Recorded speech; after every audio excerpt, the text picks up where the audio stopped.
ನಮಸ್ಕಾರ ಸರ್. ನಮಸ್ಕಾರ ಸರ್, ತಮ್ಮ ಪೂರ್ತಿ ಹೆಸರು? ಬಾಲಕೃಷ್ಣ ಅಂತೇಳಿ. ಸರ್, ತಾವು ಯಾವ ಪಂಚಾಯತಿಯಿಂದ ಆಯ್ಕೆ ಆಗಿದ್ದೀರಾ? ಹಂಪಾಪುರ ಪಂಚಾಯತಿಯಿಂದ. ಹಂಪಾಪುರ ಪಂಚಾಯತಿ. ಸರ್, ಇದೇ ಮೊದಲನೇ ಬಾರಿ ನಿಂತು ಮೊದಲನೇ ಬಾರಿ ಗೆದ್ದಿದ್ದ? ಹೌದು ಸರ್, ಮೊದಲನೇ ಬಾರಿ. ಮೊದಲು 93ರಲ್ಲಿ ಒಂದ್ಸರಿ ಗೆದ್ದಿದ್ದೆ, ಬಿಟ್ಟರೆ ಇವಾಗ ಗೆದ್ದಿದ್ದೀನಿ. Okay sir. ಸರ್, 2 ಬಾರಿ ನಿಂತು 2 ಬಾರಿನೂ ಗೆದ್ದಿದ್ದೀರಾ, ಹೇಗೆ ಅನಿಸ್ತಾ ಇದೆ ಸರ್? ಸರ್, ಏನು ತೊಂದರೆ ಇಲ್ಲ, ಮಾಡ್ಬೋದು. ಜನಪರ ಕೆಲಸ ಮಾಡಬೇಕು ಆ ಥರ ಕಾಳಜಿ ಅಂತವರು ಬಂದು ಮಾಡ್ಬೋದು. ಒಂದು ಒಳ್ಳೆ ಕೆಲಸ ಮಾಡಬೇಕು ಅಂತ ಬಂದಿದ್ದೀರಾ, ಖುಷಿ ಇದೆ. Okay sir. ಸರ್, ನಿಮಗೆ ಟೋಟಲ್ ಓಟ್ ಅಂತ ಎಷ್ಟು ಬಂದಿತ್ತು sir? Sir, 157. 157. Leading sir? Leading 57 ಅಂದರೆ 58 ಓಟು. 58 ಲೀಡಿಂಗು. ಒಂದು ಒಳ್ಳೆ ಮತಗಳನ್ನ ತಗೊಂಡು ಗೆದ್ದಿದ್ದೀರಾ. Okay sir. ನೀವು ರಾಜಕೀಯದಲ್ಲಿ ಒಂದು ಎಷ್ಟು ವರ್ಷದ ಅನುಭವ ಇದೆ ತಮಗೆ? ಸರ್, ಈಗ 93 ಅಂತಂದರೆ ಲೆಗಾಕಿಯಲ್ಗೆ ಒಂದು 22 ವರ್ಷ ಅನುಭವ. ಒಂದು 22 ವರ್ಷದಿಂದ ರಾಜಕೀಯದಲ್ಲಿ ಸಕ್ರಿಯವಾಗಿ ತೊಡಗಿಸ್ಕೊಂಡು ಬಂದಿದ್ದೀರಾ. Okay sir. ಸರ್, ಯಾವ ಪಕ್ಷದ ಬೆಂಬಲಿತರಾಗಿದ್ದೀರಾ ತಾವು? ನಾವು ಮೊದಲಿಂದ ಕಾಂಗ್ರೆಸ್ ಇದ್ದೀವಿ ಸರ್. ಕಾಂಗ್ರೆಸ್ ಮೊದಲಿಂದನೂ. Okay sir. ಸರ್, ನೀವು ರಾಜಕೀಯಕ್ಕೆ ಬರಬೇಕು ಅಂದರೆ ಯಾವುದಾದ್ರು ಸಂಘ ಸಂಸ್ಥೆ ಕಡೆಯಿಂದ ಬಂದ್ರಾ, ಇಲ್ಲ ಸ್ವ ಇಚ್ಛೆಯಿಂದ ಬಂದ್ರಾ? ಸ್ವಇಚ್ಛೆಯಿಂದ ಬಂದಿದ್ದು. ಸ್ವ ಇಚ್ಛೆಯಿಂದ ಬಂದಿದ್ದೀರಾ. Okay sir. ಸರ್, ತಮಗೆ ರಾಜಕೀಯದಲ್ಲಿ ಗುರುಗಳು ಅಥವಾ ಬೆನ್ನೆಲುಬಾಗಿ ಯಾರಿದ್ದಾರೆ? ಸರ್, ಬೆನ್ನೆಲುಬು ಅಂದರೆ ನಮ್ಮ ಕಾಂಗ್ರೆಸ್ ಅಂತಂದರೆ ಕರ್ನಾಟಕದಲ್ಲಿ ಎಚ್ ವಿಶ್ವನಾಥ್ ಅವರ ಒಂದು ಸಾರಥ್ಯದಲ್ಲಿ ನಾವು ಬರ್ತಾ ಇದ್ದೀವಿ ಸರ್. Okay sir. ಸರ್, ನಿಮ್ಮ ಗ್ರಾಮದಲ್ಲಿ ಅಟ್ ಪ್ರೆಸೆಂಟು ಯಾವ ಒಂದು ಕುಂದುಕೊರತೆ ಅತಿ ಹೆಚ್ಚಾಗಿದೆ? ಸರ್, ಮಾಮೂಲಿ ಮೂಲಭೂತವಾಗಿ ನೈರ್ಮಲ್ಯೀಕರಣ, ಒಂದು ಸ್ವಚ್ಛತೆ ಇರಬೇಕು, ಮೇಯಾಗಿ ಬೆಳಕಿರಬೇಕು, ನೀರಿನ ಒಂದು ವ್ಯವಸ್ಥೆ ಇರಬೇಕು. ಅವು ಫಂಡಮೆಂಟಲ್ಲು ಪಂಚಾಯತ್ಗೆ ಬರುವಂಥದ್ದು. Okay sir. ಓಕೆ ಸರ್, ಆಯಿತು. ಸರ್, ಈಗ ನಿಮ್ಮ ಪಂಚಾಯತಿಯಲ್ಲಿ ನೀವು ಒಂದು ಒಳ್ಳೆ ಮತಗಳನ್ನ ತಗೊಂಡು ಗೆದ್ದಿದ್ದೀರಾ.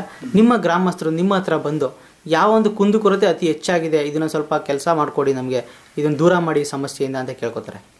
ಸರ್, ಈಗ ನಾವೆಲ್ಲ ಮೇಜರಾಗಿ ನಾವೆಲ್ಲ ಶೋಷಿತ ಸಮಾಜದವರು ಸಾಮಾನ್ಯವಾಗಿ ನೈರ್ಮಲ್ಯೀಕರಣ, ಈ ಸ್ವಚ್ಛತೆ, ಈ ಶೌಚಾಲಯಗಳು, ಈ ಮನೆ ನಿರ್ಮಾಣಗಳು, ಆಮೇಲೆ ಸರ್ಕಾರದಿಂದ ಅಂತ ಕೆಲವು ಅನುದಾನಗಳು ಇವೆಲ್ಲನೂ ಬರ್ತಾ ಇರ್ತಾರೆ ಸಾಮಾನ್ಯವಾಗಿ. Okay sir. ಸರ್, ನೀವು ಪಂಚಾಯತಿಯಿಂದ ಅನುದಾನ ಅಂತ ಬಂದರೆ ನೀವು ಮೊದಲು ಯಾವ ಕೆಲಸನ ತಗೋತೀರಾ ಕೈಗೆ ನಿಮ್ಮ ಗ್ರಾಮದಲ್ಲಿ? ಮೊದಲು ಅಂತಂದರೆ ಈಗ ಡ್ರೈನೇಜ್ಗಳು ಮೇಯ್ನಾಗಿ ಅದು ತಗೋತೀವಿ.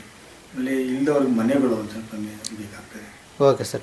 ಅಂದರೆ ಒಂದು ಡ್ರೈನೇಜ್ ಕೆಲಸ ಮತ್ತು ಒಂದು ಮನೆಗಳನ್ನ ಕೊಡಿಸೋದು ಬಡವರಿಗೆ, ನೀರಿನ ವ್ಯವಸ್ಥೆ.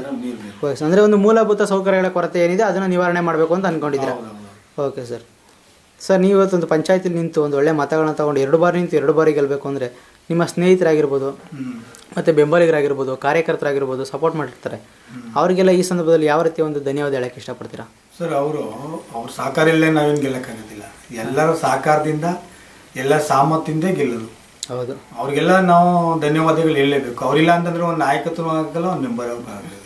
ಒಂದು ಕೃತಜ್ಞತೆ ಹೇಳ್ತೀರಾ? ಕೃತಜ್ಞತೆ ಬೇಕೇ, ಹೇಳಲೇಬೇಕು sir. Okay sir. Sir, at present ರಾಜಕೀಯಕ್ಕೆ ವಿದ್ಯಾರ್ಹತೆ ಬೇಕಾ ಬೇಡವಾ? ಸರ್, ಬೇಕು ಸರ್. ಇವತ್ತಿನ ವ್ಯವಸ್ಥೆಯಲ್ಲಿ ವಿದ್ಯಾರ್ಹತೆ ಇಲ್ಲದೇ ನಾವು ಏನು ಮಾಡೋಕ್ಕಾಗಲ್ಲ. ವಿದ್ಯೆ ಇಲ್ಲದೇ ರಾಜಕೀಯ ಮಾಡೋಕ್ಕೂ ಆಗಲ್ಲ. ಇವತ್ತು ಅದು ಭಾರಿ ಕಷ್ಟ ಆಗ್ತದೆ. ಏನಕ್ಕೋಸ್ಕರ ಸರ್ ವಿದ್ಯಾರ್ಹತೆ ಬೇಕು? ಏನು ಇವತ್ತು ಸರ್ಕಾರ ಏನು ಡೆವಲಪ್ಮೆಂಟ್ಗಳು ಮಾಡ್ತಾ ಇದೆ, ಅದು ಸಾಮಾನ್ಯ ಜನಕ್ಕೆ ರೀಚ್ ಮಾಡೋದು ಹೆಂಗೆ, ಅದನ್ನ ಅಭಿವೃದ್ಧಿ ಪಡಿಸೋದು ಹೇಗೆ, ಇವಕ್ಕೆಲ್ಲ ಅವಶ್ಯಕತವಾಗಿ ಎಜುಕೇಶನ್ಸ್ ಇಲ್ಲದೇ ಏನು ಮಾಡೋಕ್ಕಾಗಿದೆ. Okay sir. ಒಂದು ಕಾಗದ ಪತ್ರ ಹಿಡಿಯೋಷ್ಟು ಒಂದು ಎಜುಕೇಶನ್ ಬೇಕು. ಕಾಗದ ಪತ್ರದ ಜೊತೆಗೆ ಇವತ್ತು ಕಂಪ್ಯೂಟರೀಕರಣ, ಇವತ್ತು ಪ್ರತಿ ಒಂದನ್ನು ಈಗ ರಾಜ್ಯ ಮಟ್ಟದಿಂದ ಹಿಡಿದು ಗ್ರಾಮ ಪಂಚಾಯತಿ ಮಟ್ಟದಲ್ಲಿ ಏನೇನು ಫೆಸಿಲಿಟೀಸ್ ಇದೆ ಅನ್ನೋದು ಗೊತ್ತಾಗಬೇಕು ಅಂತಂದರೆ ಎಜುಕೇಟೆಡ್ ಮಸ್ಟ್ ಅಂಡ್ ಶುಡ್ ಬೇಕು. ಮಿನಿಮಮ್ ಕ್ವಾಲಿಫಿಕೇಶನ್ಸ್ ಇರಬೇಕು. ಇಲ್ಲ ಅಂತಂದರೆ ಅಲ್ಲೇನು ಕೆಲಸನೂ ಗೊತ್ತೇ ಆಗೋದಿಲ್ಲ. ಪಂಚಾಯತಿಲಿ ಏನು ಕೆಲಸಗಳಿದ್ದಾವೆ, ಸಾಮಾನ್ಯ ಜನಕ್ಕೆ ಹೆಂಗೆ ತಲುಪಿಸ್ಬೇಕು ಅನ್ನೋದೇ ಗೊತ್ತಾಗೋದಿಲ್ಲ. ಆಮೇಲೆ ಏನಾಯ್ತದೆ ಅಂದರೆ ಎಲ್ಲ ಮಿಸ್ಯೂಸ್ ಆಗೋಗ್ತಿದೆ. ಹೌದು. ಅದು ಮೇಜರಾಗಿ ಮಿನಿಮಮ್ ಕ್ವಾಲಿಫಿಕೇಶನ್ಸ್ ಈಸರ್ ಮಾಡ್ತಾರೆ ಅಂತ ತಿಳ್ಕೊಂಡಿದ್ದು. ಅವ್ರು ಸರ್ಕಾರ ಮಟ್ಟದಲ್ಲಿ ಚರ್ಚೆ ಆಗಿದೆ, ಆಯ್ತು ನಾವು ತಿಳ್ಕೊಂಡಿದ್ವಿ. ಏನು ಅಂಥದ್ದೇನು ಆಗಲಿಲ್ಲ. ನನ್ನ ಅಭಿಪ್ರಾಯದಲ್ಲಿ ಮಿನಿಮಮ್ ಕ್ವಾಲಿಫಿಕೇಶನ್ಸ್ ಅನ್ನೋದು ಕಡ್ಡಾಯವಾಗಿದ್ದರೆ ಮಾತ್ರ ಪಂಚಾಯತ್ ಒಂದು ಮಿನಿಮಮ್ ಕ್ವಾಲಿಫಿಕೇಶನ್ ಪಂಚಾಯತಿಲಿ ಬೇಕೇ ಬೇಕು. ಇಲ್ಲ ಅಂದ್ರೆ ಏನು ಗೊತ್ತಾಗಲ್ಲ ಅಲ್ಲಿ. Okay sir. ನಿಮ್ಮ ಒಂದು ವಾದ ಅದು, ಮಿನಿಮಮ್ ಕ್ವಾಲಿಫಿಕೇಶನ್ ಬೇಕು ಪಂಚಾಯತಿಗೆ ಅಂತ. Okay sir. ಸರ್, ಈಗಿನ ರಾಜಕೀಯಕ್ಕೆ ಯುವಕರು ತುಂಬ ಸಂಖ್ಯೆಯಲ್ಲಿ ಮುಂದೆ ಬರ್ತಾ ಇದ್ದಾರೆ. ಅವ್ರಿಗೆಲ್ಲ ನೀವೊಂದು ಏನು ಕಿವಿ ಮಾತು ಹೇಳಕ್ಕೆ ಇಷ್ಟಪಡ್ತೀರಾ? ಇಲ್ಲ, ಬರಬೇಕು. ಬರೋದ್ರ ಜೊತೆಗೆ ಭಾರಿ ತಾಳ್ಮೆಯಿಂದ ಏನು ಸಾರ್ವಜನಿಕ ಕೆಲಸ ಮಾಡೋದು ಅಷ್ಟು ಸುಲಭ ಅಲ್ಲ. ಹೌದು. ಭಾರಿ ವ್ಯತ್ಯಾಸಗಳಿರ್ತವೆ. ಆ ವ್ಯತ್ಯಾಸಗಳನ್ನು ಸರಿದೂಗಿಸಿ ಯಾರು ನಿಜವಾದ ಒಂದು ಸಮಸ್ಯೆಲಿರ್ತಾರೆ ಅಂಥವರಿಗೆ ಒಂದು ಸಮಸ್ಯೆ ಸಲಹೆ ಕೊಡೋದಾಗಲಿ, ಸಮಸ್ಯೆ ಸಾಲ್ವ್ ಮಾಡೋದಾಗಲಿ ತಾಳ್ಮೆಯಿಂದ ಆಗಬೇಕು. ಅದು ತಾಳ್ಮೆಯಿಂದ ಯೋಚನೆ ಮಾಡಿ ಒಂದು ಜನಪರ ಸೇವೆ ಮಾಡಬೇಕು. ಆಮೇಲೆ ಕೆಟ್ಟದೇ ಜಾಸ್ತಿ ಬರ್ತಾ ಇರ್ತದೆ. ಹೌದು. ಆದ್ಮೇಲೆ ಆ ಒಂದು ಏನು ಗೆದ್ದಿರ್ತಾರೆ ಜನಪ್ರತಿನಿಧಿಗಳು, ಅವ್ರು ನಿರ್ದಿಷ್ಟವಾಗಿ ಇಂಥ ಕೆಲಸ ಮಾಡ್ಬೇಕಂತ ಅವ್ರ ಮನಸ್ಸಲ್ಲಿ ಇರಬೇಕು. ಹೌದು, ಮನಸ್ಸಲ್ಲಿದ್ದಾಗ ಮಾತ್ರ ಇಂಥ ಕೆಲಸ ಮಾಡೋಕ್ಕೆ ಏನಾದ್ರು ಒಂದು ಬದಲಾವಣೆ ಮಾಡೋಕ್ಕೆ ಸಾಧ್ಯ. Okay sir. ಸರ್, ಕೊನೆಯದಾಗಿ ತಮಗೆ ಮತ್ತೊಂದು ಪ್ರಶ್ನೆ ಸರ್. ಇವತ್ತು ನೀವು 2 ಬಾರಿ ನಿಂತು 2 ಬಾರಿ ಒಂದು ಒಳ್ಳೆ ಮಾತುಗಳನ್ನ ತಗೊಂಡು ಗೆಲ್ಲಬೇಕು ಅಂದರೆ ತಮ್ಮ ಊರಿನ ಮತ ಬಾಂಧವರೇ ಕಾರಣ. ಅವರಿಗೆಲ್ಲ ಈ ಸಂದರ್ಭದಲ್ಲಿ ಯಾವ ರೀತಿ ಕೃತಜ್ಞತೆ ಸಲ್ಲಿಸೋಕೆ ಇಷ್ಟಪಡ್ತೀರಾ? ಸರ್, ಇಲ್ಲಿ ಒಂದು ಸರ್ವಿಸೇ ನಮ್ಮ ಜೀವನ ಒಂದು ಬದಲಾವಣೆ, ಒಂದು ಐಡೆಂಟಿಫಿಕೇಶನ್ಸು, ಅವರ ಒಂದು ಆದರ್ಶನೇ ನಮಗೆಲ್ಲ. Okay sir. ಅಂದರೆ ಒಂದು ಪಂಚಾಯತಿಂದ ಬರೋ ಅನುದಾನ ನೇರವಾಗಿ ಜನರಿಗೆ ಮುಟ್ಟಿಸೋದ್ರ ಮೂಲಕ, ಒಂದು ಅಭಿವೃದ್ಧಿ ಕೆಲಸ ಮಾಡೋದ್ರ ಮೂಲಕ ಒಂದು ಕೃತಜ್ಞತೆನ ಸಲ್ಲಿಸೋಕೆ ಇಷ್ಟಪಡ್ತೀರಾ? Okay sir. ತಮ್ಮ ರಾಜಕೀಯ ಜೀವನ ಇನ್ನು ಮುಂದೆ ಕೂಡ ಇದೇ ರೀತಿ ಉತ್ತಮವಾಗಿರಲಿ.